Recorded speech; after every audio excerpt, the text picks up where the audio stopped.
Le sexe et vous, 21h-22h sur Naradio du lundi au vendredi. Benjamin Ramagé, Et Sophie Caldi avec le Love Store Planet Eros.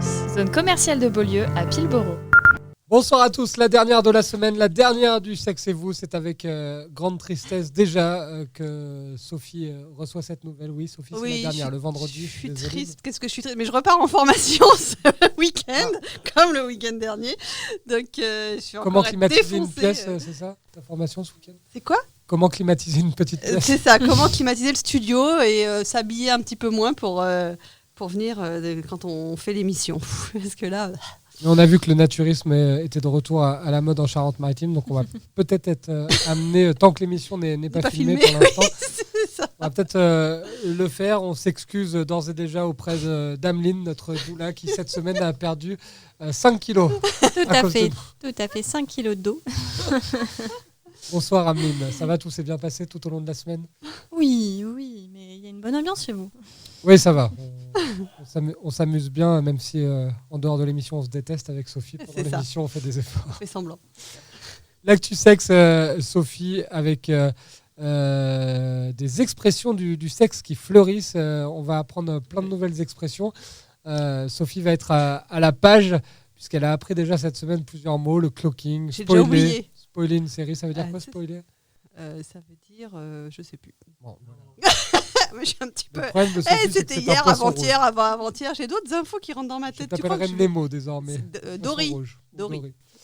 Alors, j'ai encore reçu une dick pic. Ça, c'est un nouveau mot qui est apparu. C'est la dick picture, Sophie. Je ne sais pas ce que c'est que cette mode. Personnellement, je ne l'ai jamais fait, mais c'est d'envoyer une photo de son pénis. Sur les applis de dating, notamment. C'est vrai que ça fait rêver. Alors déjà, je vais prévenir les gens qui envoient des photos de pénis, puisque j'ai un... Alors c'est pas un patient à moi, mais un patient justement d'un autre sexothérapeute, que je ne citerai pas. Pour le coup, le monsieur qui a envoyé une photo de pénis, malheureusement, il a fait l'erreur d'envoyer à une mineure. Et donc, ça s'appelle maintenant un délit sexuel et c'est punissable par la loi.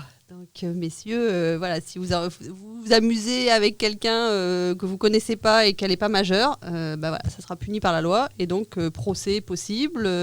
C'est marqué sur le... c'est marqué sur le casier, puisque c'est un délit sexuel. Donc, voilà, c'est chaud, quoi, quand même. Donc, on voit avec qui on le fait, quoi. Voilà, donc si vous entendez le mot dick pic, je vois pas trop l'intérêt, mais c'est un nouveau mot, le dick pic. On va l'oublier, celui-là. Il y a Alex Poilvert qui nous fait des grands signes, notre réalisateur, qui a l'air d'être un utilisateur des dick pics. Ah, parler plus fort, je croyais qu'il demandait de faire qu'il me montrait que c'était pour faire monter le plaisir. Compliqué le langage des signes. Alors, ce mec pratique le binge dating, Sophie. Le binge dating, ça fait référence au binge watching. C'est une pratique qui consiste à enchaîner les épisodes d'une série en ce qui concerne le binge watching. Là, c'est d'enchaîner les rencontres. C'est les sociétés de consommation, Sophie, ça va avec, non? Oui, j'en reste bouche bée. Après, la dick pic, le binge, c'était que des mots que je vais oublier très très vite. Ouais. Est-ce qu'Ameline avait entendu parler du binge dating? Comment veux-tu apprendre à connaître quelqu'un comme ça? J'avais pas connaissance du mot dick pic. Malheureusement, je connaissais le mot, mais Et pas que d'ailleurs. pas que. Ouais, non, moi j'ai pas vécu Malheureusement, ça. j'en ai reçu 2-3 tout à l'heure. Non, mais j'ai des copines qui en ont reçu, ouais, pour de vrai. Donc, de mecs complètement lambda et inconnus. Donc, c'est pas très sympa, quoi, comme info. Mais binge dating, non, je connaissais pas. Alors là, un mot beaucoup plus drôle du coup, Sophie. Une phrase qui apparaît désormais. Mon aspirateur clitoridien me rend dingue. Qu'est-ce que c'est que ça, Sophie? Alors, un stimulateur clitoridien, ouais, d'accord, ok. Mais pourquoi aspirateur? Pourquoi dire ça? Ouais, mais alors d'ailleurs, ça m'évoque maintenant un souvenir quand on est allé. Des souvenirs? Non, mais quand on est allé chez Planet Eros à Pilboro. Non, j'ai pas testé l'aspirateur clitoridien. Et, on est allé avec Alexandre Poilvert Qui a testé, lui, l'aspirateur? au Planet Eros, zone commerciale de Pilboro, pour tourner une petite vidéo de teasing, parce que nous, on bosse, on tease cette émission. Oui, je l'ai vu. Et il y a un client qui je ne me rappelle plus du nom de... Du client, vaut mieux pas. Non, du client, non. du sextoy, mais ça cartonne puisqu'il était en rupture de stock. Il lui a demandé un aspirateur clitoridien pour sa femme, pour offrir à sa femme. Et le gérant de Planeteros a dit non, j'en ai plus, on est en rupture de stock. Donc c'est que ça doit cartonner, Sophie. Non, après, moi je connaissais ce sextoys-là, mais après je savais pas qu'on disait l'expression mon aspirateur clitoridien me rend dingue. C'est pas très vendeur, aspirateur clitoridien. Bah non, aspirateur clitoridien, ça fait pas rêver, quoi. Mais il fonctionne comme ça, quoi. Oui, c'est ça. Mais oui, c'est vrai que c'est pas très vendeur. Alors le ghosting, on en a parlé hier, c'est faire le fantôme. Je l'ai ghosté. C'est un peu moins fort que le cloaking qui est de faire le fantôme et en plus de bloquer derrière. Sophie, le candolisme. Codolisme. Donc c'est effectivement faire l'amour avec quelqu'un d'autre devant son partenaire. Ou regarder son partenaire faire l'amour avec quelqu'un d'autre. Donc c'est plutôt de l'ordre au départ du fantasme, mais avec quand même du libertinage ou de l'échangisme. Ça fait partie un peu de ces pratiques-là. Et donc effectivement le codolisme, c'est juste le troisième, regarde. Voilà. Mais a priori, ça fait fantasmer. J'avais été contactée, je n'ai pas repris contact d'ailleurs pour qu'il intervienne. Non, mais pour qu'il intervienne sur l'émission pour faire une interview avec un échangiste. Voilà, je sais pas. Je sais pas la pratique si c'est vraiment fantasmant ou pas. D'avoir un troisième dans la salle qui fait rien. Bon. On invitera un échangiste ou une échangiste une fois parce que c'est quand même intéressant d'en parler. Le Big Bend. Alors, Sophie connaît Big Ben, mais pas Big Ben. Je connais toi. C'est le grand virage, Sophie. C'est facile à tester. Les partenaires se mettent en cuillère, mais tels des fœtus. Après le coconut, Sophie, encore une manière de se claquer. Ouais. Ah Qu'est-ce bon, qu'il Alexandre se la pète, notre connaît. réalisateur qui L'un connaît. et l'autre sont totalement recroquevillés et connectés. D'accord, ok. Je vais essayer. Je te dirai ça. Alors, tu pourras essayer aussi la méthode du edging, qui est une méthode qui consiste à contrôler ses orgasmes. En pratique, quand on sent que l'orgasme est à 2 doigts d'arriver, on freine le rapport ou la pratique en cours, on flirte avec la limite en évitant de la franchir. Ça, c'est une technique que tu avais donnée à notre ami qui t'adorait, qui tu harcelais, l'éjaculateur précoce aussi. Non, mais moi, je sais pas. Ameline, ce que tu peux dire peut-être là-dessus, moi, c'est plus dans le slow sex que j'en ai entendu parler. Mais... Ouais, dans le slow sex. Non, et puis il y a une plateforme. Moi, j'ai entendu parler d'une plateforme qui s'appelle Oh My God, je crois, qui est une plateforme en fait d'apprentissage pour les femmes pour en gros réapprendre à se masturber en fait. Et je sais qu'ils ont parlé comme d'une des techniques justement. Qui apparemment plaît à pas mal de femmes, c'est-à-dire de se caresser jusqu'à un certain point, d'arrêter, de recommencer, et ainsi de suite, qui apparemment fait effectivement pas mal monter le plaisir. Ouais. Mais comme tu disais, pour l'éjaculateur, pour quelqu'un qui a une éjaculation précoce, pour l'homme, c'est de toute façon prendre conscience, effectivement, pour rebondir sur ce que tu disais tout à l'heure avec l'auditeur, qui n'a jamais rappelé d'ailleurs, de pouvoir... connaître son point de non-retour, donc je pense que c'est un petit peu la même chose pour les femmes, de connaître son point de non-retour et du coup de pouvoir décélérer en tout cas ou ralentir à ce moment-là pour pouvoir durer le plus longtemps possible. Et dans un instant, on va parler infertilité et sexe pendant la grossesse. Ne bougez pas, il y aura la réponse à vos questions en toute fin d'émission également avec Sophie et avec Ameline, 21h-22h, le sexe et vous sur Nara Radio, comme tous les jours du lundi au vendredi. La deuxième partie du Sexe et vous avec notre sexologue préférée Sophie Caldier qui est toujours là avec Ameline, notre doula qui va continuer pendant toute l'émission de ce vendredi à essayer de tenir, à essayer de lutter contre cette chaleur infernale en studio. Il y a juste 2-3 mots là, du nouveau vocabulaire sexuel qu'on n'a pas abordé. Sophie, le mec qui est un polyfake, qu'est-ce que c'est ? Alors, c'est quelqu'un qui se dit polyamoureux, mais qui ne l'est pas vraiment, ou qui fait n'importe comment. Parce que le polyamour, il y a quand même des règles, du respect, de l'honnêteté. Et là, ça va être quelqu'un qui va s'amuser plutôt avec le polyamour et qui va multiplier et superposer les relations, alors que le polyamour, c'est pas ça. On pourra peut-être en parler lors d'une prochaine émission, parce que c'est quand même un thème à développer un peu plus qu'en 2 secondes et demie. Lors d'une précédente émission, on avait parlé des Français qui font plus l'amour en vacances et avec les relations qui peuvent se multiplier. Là, on a un terme adapté.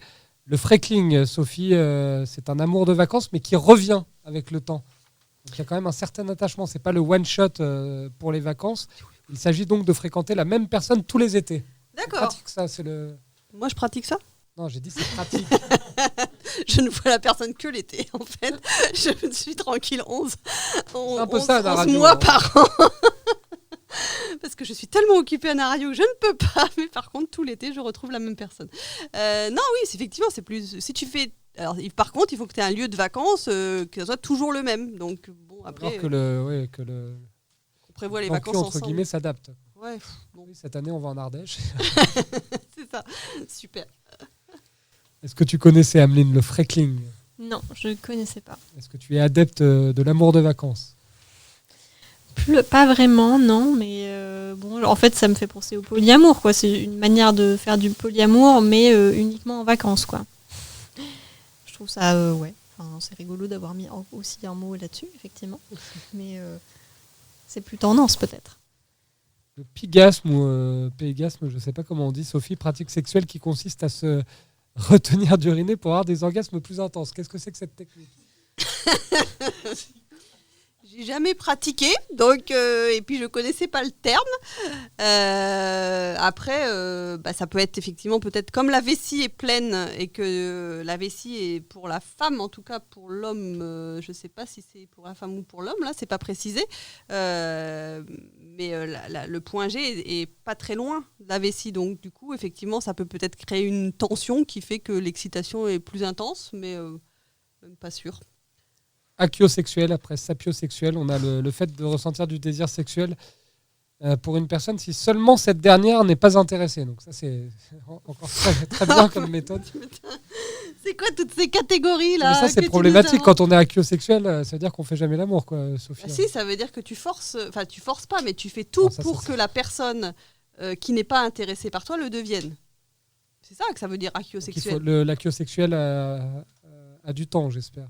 C'est ça, en fait, du temps et de l'argent, parce qu'il en faut des restaurants, des cadeaux pour arriver à ce qu'une personne s'intéresse à l'autre. À moins que ça reste juste un fantasme. Oui, voilà. Alors, c'est du domaine ça reste du rêve. Est-ce que Ameline aime Aya Nakamura? Je ne sais pas qui c'est. Alors, c'est un une peu honte, peut-être. chanteuse qui était là d'ailleurs au Francophonie de La Rochelle qui cartonne. Okay. On est trop vieux pour ça, tous les trois. Je sais pas. Même Alexandre Poilvert, notre réalisateur, est trop vieux parce que la moyenne d'âge, j'y étais. Parce que j'allais voir, moi, Ayam, c'est plus ma génération.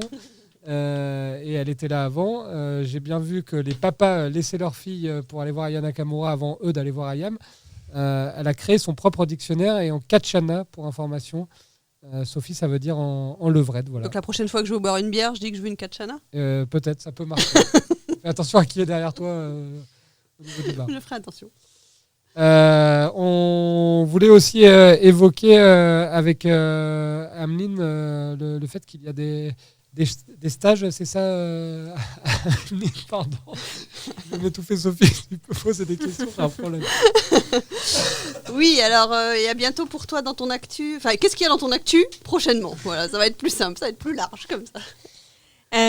Alors déjà aujourd'hui vendredi et demain samedi, donc aujourd'hui j'y étais, il y a un salon qui s'appelle le salon du bien-être au bien-être, qui concerne la naissance et la parentalité, qui a lieu à La Rochelle.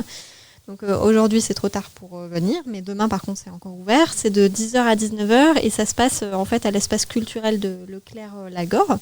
Donc en fait le principe c'est que c'est un salon donc autour de la naissance consciente avec à la fois des conférences, des ateliers pour les parents et pour les petits aussi, et pour en fait s'informer sur la naissance respectée en fait. Donc moi samedi, donc demain j'anime une conférence participative sur le thème J'adore accoucher, donc qui est un thème franchement qui devrait faire venir beaucoup de monde, je pense. Ouais.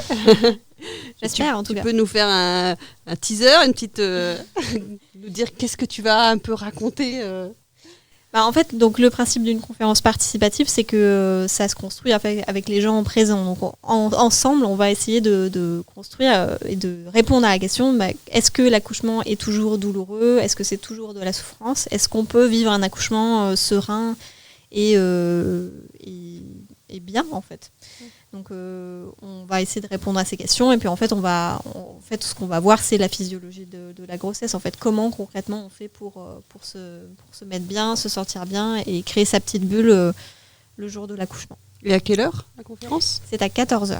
D'accord. Et juste, qui y a d'autres comme participants ? Peut-être tu veux en parler de quelques-uns que tu connais particulièrement bien ? Oui, enfin il y a il y a pas mal de participants. En fait, on est 30 intervenants, donc effectivement, je pourrais pas parler de tous, mais va y avoir des intervenantes qui vont parler plus du portage du bébé. Il y en a qui vont parler du massage, d'autres qui seront plus autour du yoga, que ce soit prénatal ou avec bébé. Il y aura également un sage-femme qui sera présent pour parler de l'accouchement orgasmique, donc ça devrait t'intéresser, je pense. Donc voilà, il y a plein de choses. Il y a vraiment de quoi choper des infos pour un peu tout le monde en fait. D'accord. Okay. Sophie, il y a de quoi faire une liste d'invités pendant un an pour la radio. Mais je suis pas là, il faut que tu y ailles. Très bien, j'irai. Centre commercial Leclerc à Lagore, on a bien compris. Demain à 14h. On revient dans un instant pour la troisième partie du Sexe et vous. Le Sexe et vous, 21h, 22h sur Naradio du lundi au vendredi. Benjamin Ramager, Et Sophie Caldi avec le Love Store Planète Eros. zone commerciale de Beaulieu à Pilboro.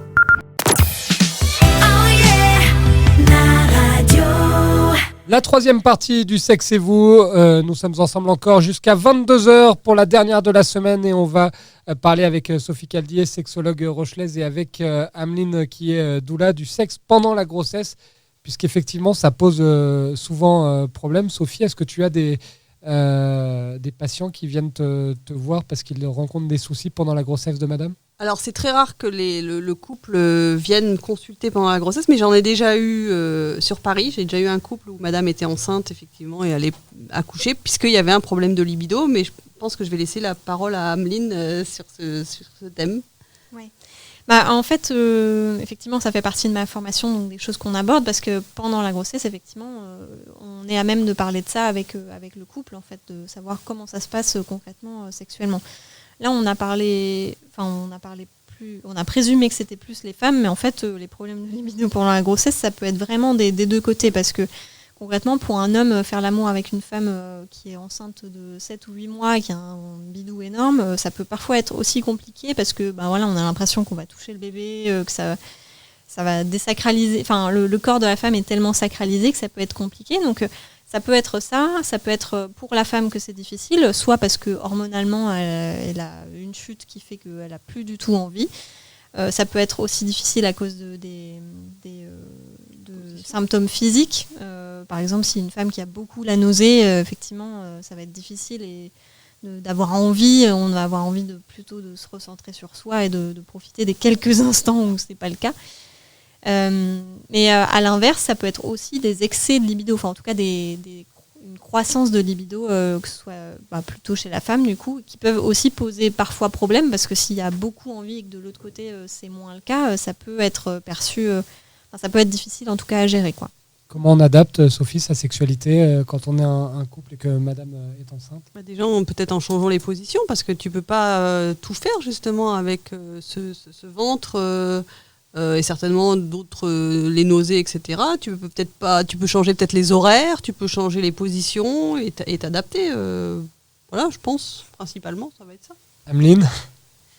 Effectivement, les positions, c'est vraiment important de les revoir. Et puis, je pense que c'est aussi le bon moment pour diversifier un peu les pratiques sexuelles et peut-être du coup décentrer de la pénétration, si justement ça devient compliqué de faire des pénétrations à cause de la forme ou à cause juste des sensations qui sont différentes.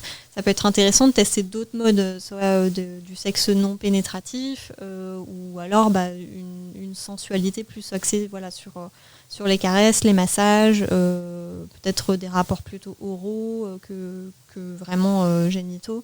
Voilà, je pense que c'est souvent un moment pour diversifier et tester d'autres choses, quoi. Sophie, est-ce que généralement c'est un problème plus masculin à ce niveau-là Est-ce qu'il y a des frustrations qui sont plus masculines que féminines pendant la grossesse ? Ça dépend effectivement des femmes, parce qu'il y a des hommes qui vont, comme disait Ameline tout à l'heure, qui vont pas du tout vouloir toucher leur femme qui devient mère, et avec des croyances qu'effectivement ils peuvent faire mal au bébé, etc. Donc ça c'est non, ils ne font pas mal au bébé du tout. Au contraire. Voilà, parce que plus il y a de plaisir, plus la femme est baignée à un bain hormonal qui est dans l'ordre du plaisir et qui est bon pour le bébé. Donc la frustration, oui, pour certains hommes. Après, effectivement, là, c'est justement à nouveau d'être accompagné avec Ameline, sur La Rochelle en tout cas, et d'autres doulas sur la France, pour expliquer aux hommes, parce qu'effectivement, je constate de plus en plus un manque d'informations autour de la sexualité. Pour les hommes, il n'y a pas suffisamment d'éducation sexuelle et de respect par rapport aux femmes dans l'éducation des hommes. Voilà. Parce que pour le retour de l'éducation sexuelle pas forcément à l'école, parce que les profs qui ne sont pas forcément armés pour ça, et ils sont rougissants, etc., quand ils vont parler de ce thème-là de la sexualité. Mais non, je suis en tout cas pour peut-être des groupes de parole, des cafés sexos comme Ameline en anime, je vais réussir à pas mélanger les mots, justement pour laisser la parole libre, et j'espère que dans tes cafés sexos d'ailleurs il y a des hommes qui viennent pour pouvoir parler de ça. Mais comment ça se passe, Ameline, quand tu organises un café sexo on vient et on parle de sexe autour d'un café, c'est ça ? Tout à fait, oui. Bon, et concrètement, je fais en sorte d'instaurer un climat qui permet de se sentir en confiance, et je précise déjà aussi que c'est pas un lieu de rencontre et qu'on n'est pas là pour draguer, donc déjà en général ça suffit à ce que l'ambiance soit assez sereine. Et puis sinon concrètement, en fait, on va avoir des thèmes sur les sessions, donc ça peut être par exemple, je sais pas, la masturbation, le porno, le consentement, et donc du coup à partir de ces thèmes-là, on a chacun des temps de parole pour réfléchir à ce que ça veut dire pour nous, et du coup comparer, échanger avec les autres en fait. C'est assez enrichissant. C'est où et quand ? Alors, Pardon, je vais parler plus fort parce que notre réalisateur a dit qu'il fallait se réveiller en fin de semaine alors qu'on est complètement crevé. C'est où et quand ? Ça se passe à la librairie Les Rebelles Ordinaires à La Rochelle, donc dans le centre-ville près du marché. Et au niveau des dates, donc c'est une fois par mois en fait. Donc là, les prochaines dates, c'est octobre. J'ai pas les dates en tête. Ah non, il n'y a pas un soir précis. Non, c'est pas une date rituelle. Donc faut consulter la page soit des Rebelles Ordinaires, soit de la mienne pour avoir les prochaines infos. Donc ça, c'est le café sexo. Et si vous voulez la tisane sexo, c'est à 22h tous les soirs dans le Sexe et vous. J'ai une autre question. Écoutez Sophie Callier. Sophie, tu vas passer avec les auditeurs comme tout le monde. Tu fais la queue. On arrive dans un instant sur la radio pour les questions des auditeurs. À tout de suite. La dernière partie du Sexe et vous, la dernière partie de la semaine, les questions des auditeurs. Mais avant cela, il y a Sophie Callier qui lève la main. Elle a grugé tout le monde dans la queue parce que elle est pistonnée. Du coup, elle a le droit à sa question. Sophie, tu voulais poser une question à Ameline. Oui, effectivement. Je voulais lui demander ce que c'était son stage grossesse et les dates du prochain stage grossesse. Oui. Alors, je vous ai parlé tout à l'heure de la conférence J'adore accoucher que j'anime demain à l'espace Leclerc. Et donc, le samedi 12 octobre, je fais un stage qui s'appelle J'adore accoucher. Donc, j'en fais toute une journée avec une collègue doula. Et donc, en fait, cette journée, c'est vraiment à destination des futurs parents pour leur permettre de parler justement de la physiologie de la grossesse, de parler des techniques pour justement vivre son accouchement de manière sereine, dans la confiance, et un peu se libérer des peurs et des doutes qu'on peut avoir. Donc c'est le samedi 12 octobre de 9h à 17h à La Rochelle. D'accord, ok. Il faut s'inscrire sur ta page intuitive ? Oui, il y a plus d'infos sur ma page intuitive. Ouais. D'accord, ok, merci. On a Myriam qui pose une question à Sophie. Est-ce que, Sophie, on peut consulter seule alors qu'on est en couple ? C'est bizarre ça. Non, tout à fait. Oui, moi je comprends parce que j'ai l'habitude, effectivement. Donc c'est certainement une femme, là Myriam en l'occurrence, qui a une problématique de couple, mais qui voudrait quand même venir au départ seule, peut-être déjà pour faire connaissance, pour savoir si elle peut avoir confiance. Après, moi, je précise mon cadre de travail. Je peux recevoir une personne en individuel, que ce soit un homme ou une femme, le premier temps d'entretien, mais même 2 entretiens de suite. Mais après, c'est mon patient et je ne peux pas prendre le couple, puisque pour moi, le couple est mon patient également. Donc, je ne fais pas d'interférence. C'est soit en individuel, soit en couple. Au bout de la 2e séance, on décide. C'est comme une avocate, quoi, pendant un divorce. Non, c'est pas ça. C'est que le couple, c'est mon patient. Quand j'ai 2 personnes en face, je vais pas prendre parti pour l'un ou pour l'autre. Or, si j'ai connu la personne en individuel, ça devient mon patient. J'ai envie de prendre parti pour elle, là, de la faire travailler elle. Donc, à partir du moment où après le couple vient, c'est compliqué. Par contre, effectivement, comme dans un cadre, il y a aussi des exceptions qui confirment la règle. Je peux suivre également quelqu'un en individuel et faire à un moment venir le compagnon en individuel de son côté, mais sur un one-shot une seule fois, pour comprendre un petit peu pour entendre son point de vue à lui, ou le couple, dans le cadre de, par exemple, je vais prendre une femme qui n'arrive pas à dire à son conjoint ce qu'elle aime pas, en tout cas en sexo, par exemple, j'invite le conjoint pour qu'elle puisse enfin lui dire, quand elle est assez confiante, pour lui dire les choses en séance. Question de Rémi. Sophie, question très intéressante. Là, ça méritera un sujet plus vaste. On va essayer d'y répondre quand même en 2-3 minutes. Comment aborde-t-on la sexualité avec ses enfants ? Oula, oui, c'est très vaste comme question. Hein. Non, mais c'est vrai que c'est jamais évident. Surtout en France, c'est un pays où c'est encore très tabou. Un peu tabou. Et puis, en plus, ça dépend de l'âge des enfants. Mais on peut passer un peu pour un vieux con quand on veut parler de sexe avec ses enfants. Moi, j'en suis encore loin. Heureusement, je suis tranquille. Mais comment tu faisais, toi, Sophie ? Oui, qui est beaucoup plus vieille, qui a 47 ans. Je ne l'ai pas dit de la semaine, Sophie a 47 ans. C'est bien, tout le monde le sait maintenant. Merci Benjamin, comme d'habitude. Alors moi, effectivement, la parole s'est libérée plutôt à l'adolescence, mais je vais conseiller aux parents d'en parler plus tôt. Alors pas forcément de sexualité, mais juste de demander aux parents de dire aux enfants que leur corps, c'est leur corps, qu'il faut que les gens le respectent, et que si quelqu'un vient toucher ou regarder des parties de leur corps qu'on ne montre pas habituellement en public, c'est plutôt à ne pas faire. Donc c'est prévenir les enfants, c'est faire de la prévention sans employer des termes de sexualité. Alors effectivement, comme la semaine dernière, j'étais en stage sur les violences sexuelles, je le redis encore une fois, mais stop aux violences sexuelles, c'est aussi effectivement prévenir le plus tôt possible les enfants que leur corps, c'est leur corps, que ça leur appartient et que personne ne doit toucher leur corps. Et après, effectivement, mais plus quand il y a une maturité sexuelle, donc vers 8, 9, 10 ans, et que eux, ils ont des questions également, essayer de répondre, mais le plus simplement possible en utilisant au maximum leur terminologie. On ne va pas employer des termes d'adultes pour parler de sexualité à des enfants. Sophie, quel va être l'objet, le but de ta formation là, ce week-end ?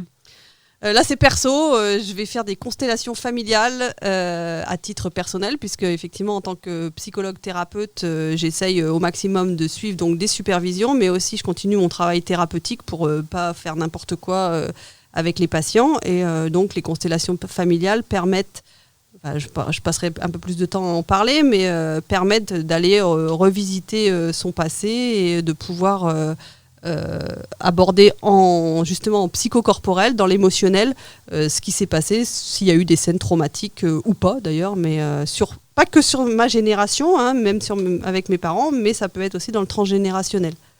Et si vous avez des questions pour la semaine prochaine, on est preneurs, n'hésitez pas. Vous avez tout le week-end pour nous interroger. Lundi, on revient à 21h avec Sophie. Vous pouvez nous poser vos questions via Facebook. Invité. Via la rédaction @naradio.fr. Malheureusement, Ameline ne sera plus avec nous. Merci beaucoup, Ameline, pour avoir passé la semaine avec nous. Ouais, merci beaucoup à vous pour l'invitation. Et on retrouve Ameline ce week-end du côté de Lagore, au centre culturel Leclerc. Et vous retrouvez également l'émission en podcast. Ceux qui veulent découvrir le métier de doula et qui ont loupé des émissions cette semaine, vous allez sur la page podcast de tous les smartphones, de toutes les tablettes, de toutes les applications. Normalement, on est dispo un peu partout. L'émission marche très fort en podcast, donc on vous remercie avec Sophie. Et on vous merci à vous. À la semaine prochaine. Ciao tout le monde. Ciao. Bon week-end. Le sexe et vous. 21h-22h sur Naradio du lundi au vendredi. Benjamin Ramagé, Et Sophie Caldi avec le Love Store Planet Eros. zone commerciale de Beaulieu à Pilboro.